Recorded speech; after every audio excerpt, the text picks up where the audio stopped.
watching Lights Out.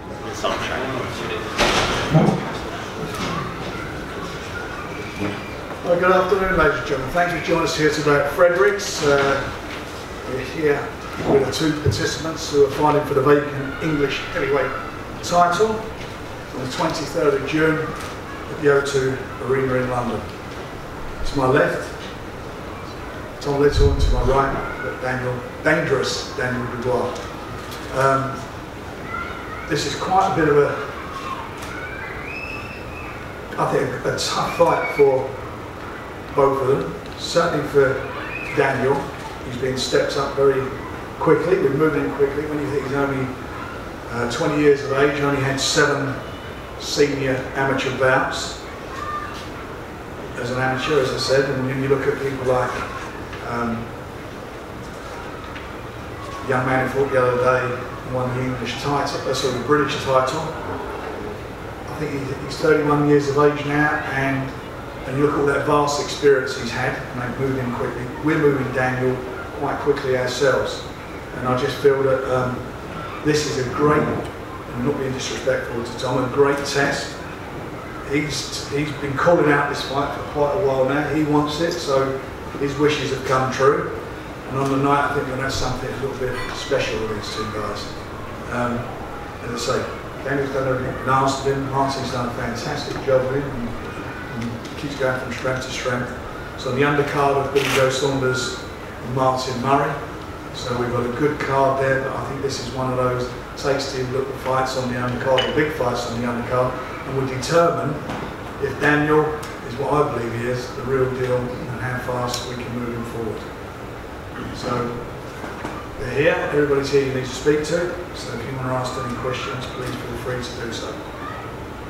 Tom's been quite vocal about the fight, saying Daniel to beat Walters, etc. Why is it your time, and why will you beat Daniel?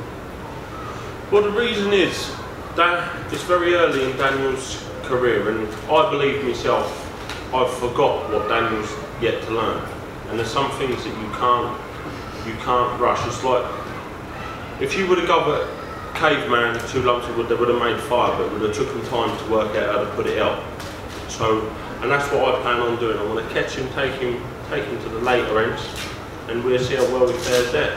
Because there's things that I've had to earn some stripes for a very hard way. You look, people might look at my record and go, oh, 10 and 5, but I've had to do 10 and 5 the hard way. I've had to take some risks that some risks ain't paid off for me, but that don't mean I can't fight. And I'm tongue stuck in my mouth. I'll prove that on the night. That records are for DJs. But let Simon Kell worry about records. So what do you make of Daniel's reputation? It's what it is, isn't it? He's beat what's been put in front of him. Frank's doing a brilliant job with him. Personally myself, I wouldn't have took the fight if I didn't believe that I could beat him. And I believe that I can beat him handily. I bring something that Daniel's not at a deal with. Good movement, fast hands. I'm not going to be like away because all the Billy Joe support will be my support as well. Like I'm old down the road from Billy Joe, so all the people that know him know me. So I'll have plenty of fans there, and I believe his reputation is what it is. Dynamite's only dangerous if you're right next to it when the fuse is lit.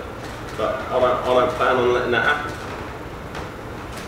Tom, are you surprised that this fight's happening? Because you said before that if you were made mandatory for the Southern Area title, you thought you'd be okay.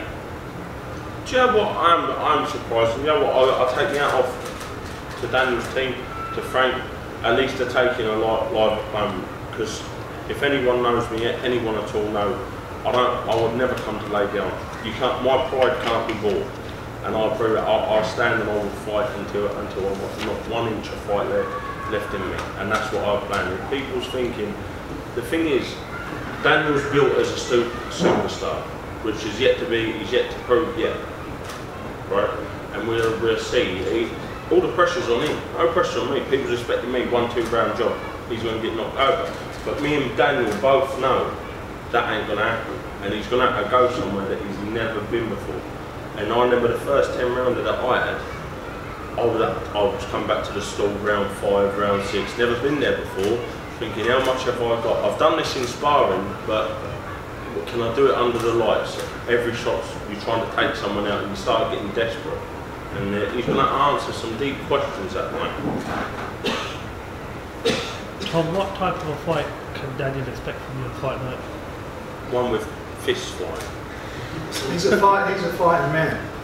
I'm not a runner. I'm not an Olympic runner. I'm not gonna sit here and say I'm not gonna stand in front of him, because you go stand in front of a young athletic man like that, you're gonna get your brains knocked out. But I'm not a coward. I'm not a coward. I'm gonna stand there.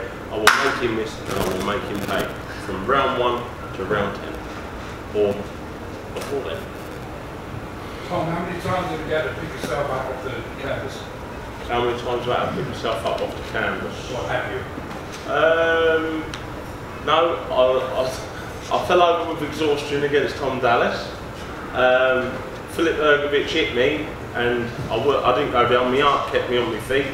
I've never had to pick myself up off the canvas, so to speak.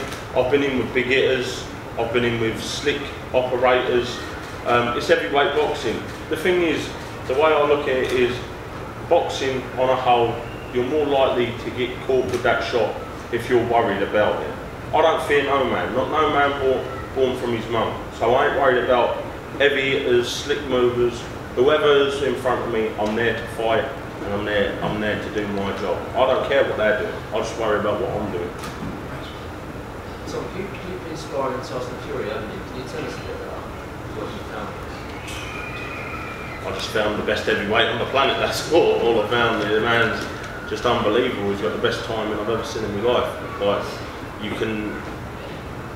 opens your eyes to what levels are in boxing.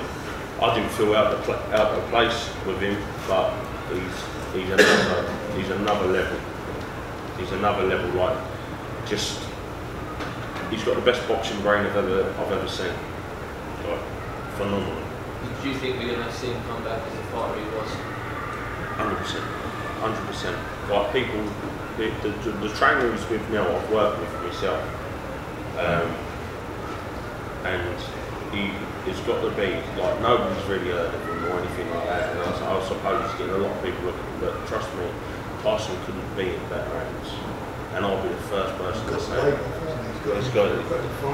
He's done absolute everything. Ben's got the best breathing brain of boxing I've seen. Like, he sees things. He's been on the phone telling me a bit about Daniel. What's he told you? What has he told you about Daniel? You'll see what he's told you on the 21st. Daniel, do you think Tom's a person to take him into deep waters and have to answer questions for the first time seriously as a professional?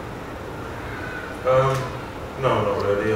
I'm looking forward to the challenge Tom's going to bring, but deep waters, we'll see. You know, I'm preparing very hard, very diligently for this challenge, so I'm looking forward to it. It's going to be great.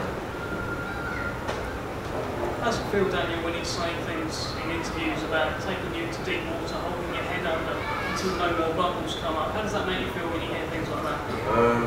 I don't know nothing about that. At the end of the day, it's going to be me and him in the ring, and I'm looking forward to it. You're taking his water wings off this one. Marty, who you've inspired, who you've got Daniel to spar with? We've got some really good in-house sparring, and we've got Martin Bakovi coming over from Congo. Very good. So we're taking Tom very seriously. He looks in great shape.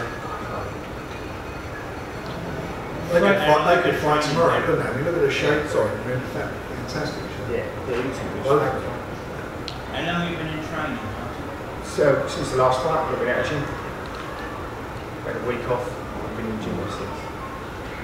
Frank, do you expect this to be the toughest fight of Daniel's career so far? I know that Tom is a fighting man, as he said, and I know the mentality, you know, what he was born into, where he's come from. There is no way this fella's going to sit on the floor. He's going to come out and fight. I've got confidence in Daniel. It's another style he's got to deal with, another different mentality he's got to deal with. It's you know, he's not going to be found wanting. if Daniel's the fighter that I believe he is, then he should come through it. But he's obviously, as I say, he's not coming to lie down. Anyone who fights Daniel now are trying to, Daniel's got a name within the boxing community. He's got a name. He's considered, I think, the best young heavyweight prospect, not just out there in the world. And anyone beats him there, or takes that away from him, they've got that badge, and for them it increases their earning capacity next fight. He's coming to fight. I know he's coming to fight, and he's quite right when he says, all the supporters who come to support Bill, they all come from Hatfield and so forth. I'm the only one who comes from that area now, where our offices are. I'll be supporting the other man, but that's what it's going to be. It's going to be a great fight. I know it's going to be, it's going to be a very, really fantastic atmosphere. But this is all about what Daniel can deal with. For me, it's another step up for him on that road to hopefully getting where I think he can get to. But no one is for 1 minute underestimating what Tom brings to the table. He brings to the table experience, he brings heart, desire, and we know he can fight when he needs to. It's all right. I will let you support me when I beat you.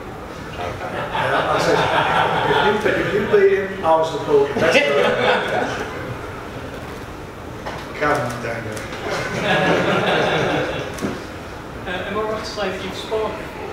Yeah, we've done it. Listen, nothing. Sparring.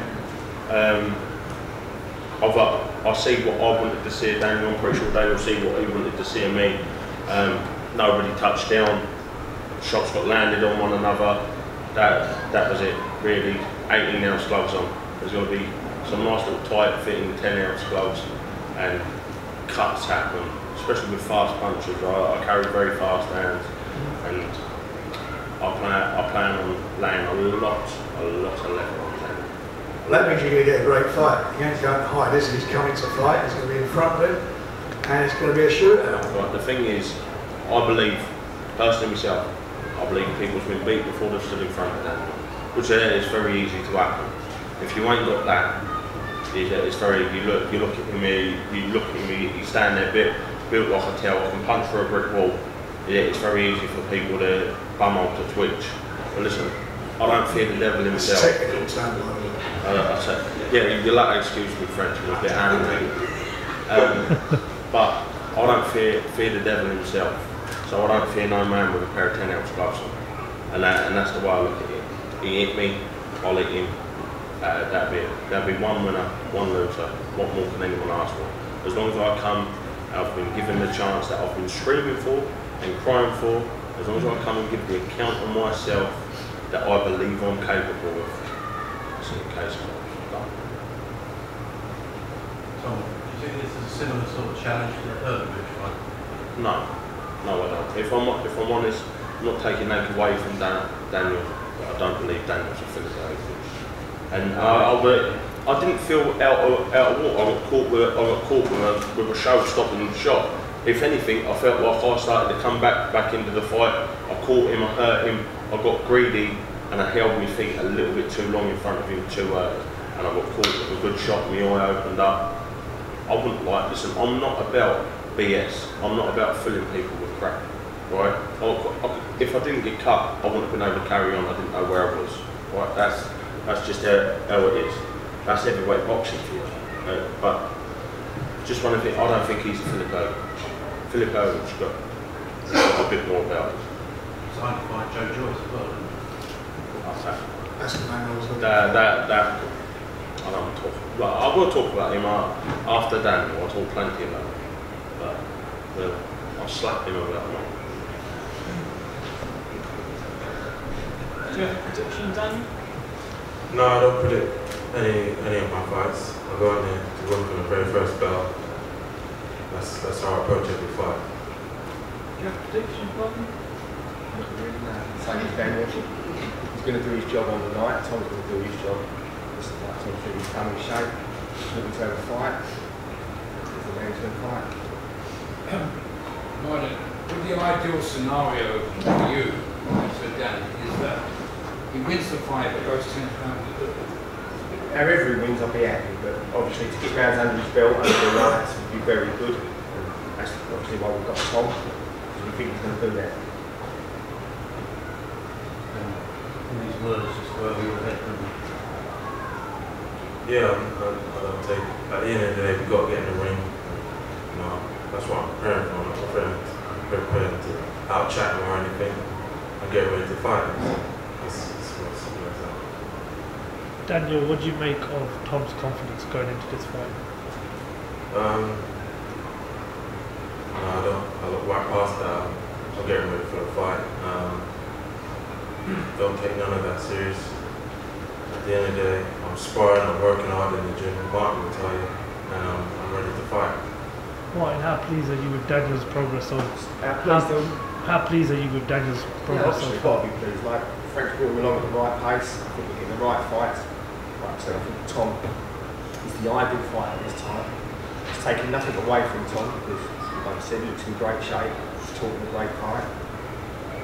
But we're ready. Like he just mentioned, I think we spar with Ovid quite a lot. You know, we spar with him a lot.